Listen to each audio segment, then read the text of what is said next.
بسم اللہ الرحمن الرحیم۔ السلام علیکم پختونخوا چینل کے ناظرین، ویڈیو پسند آئے تو لائک اور شیئر ضرور کریں، اور اگر چینل کو سبسکرائب نہیں کیا تو ابھی سبسکرائب کریں۔ روس میں ایک لڑکی ٹرین میں سفر کرتے ہوئے ایک بوتل ہاتھ میں رکھتی ہے جس میں پانی اور بلیچ کا امیزہ ہوتا ہے، اور یہ امیزہ ٹرین میں بیٹھے مردوں کے عضو مخصوصہ پر انڈیل دیتی ہے۔ اس کی اس حرکت کی وجہ ایسی ہے کہ کوئی سوچ بھی نہیں سکتا۔ مین آن لائن کے مطابق سینٹ پیٹرز برگ کی 20 سالہ اینا دوگلیوک نامی یہ لڑکی لا کی طالبہ ہے، اور وہ یہ حرکت مردوں کی ٹانگیں پہ لا کر بیٹھنے کی عادت ختم کرنے کے لیے جاری رکھی ہوئی ہے۔ اس کا کہنا ہے کہ مرد پبلک ٹرانسپورٹ میں دونوں ٹانگیں پہ لا کر بیٹھتے ہیں اور صنفی اشتغال کا سبب بنتے ہیں۔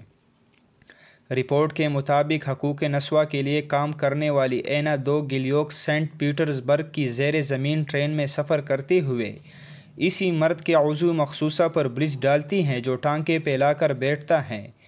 اینا کا کہنا ہے کہ بلیچ منٹوں میں کپڑے کا رنگ ختم کر دیتا ہے، چنانچہ مردوں کے اس مخصوص حصے پر پینٹ پر بلیچ ڈالنے سے وہاں ہمیشہ کے لیے داغ پڑ جائے گا، اور انہیں یاد رہے گا کہ آئندہ پبلک ٹرانسپورٹ میں ٹانگیں پہ لا کر نہیں بیٹھنا چاہیے۔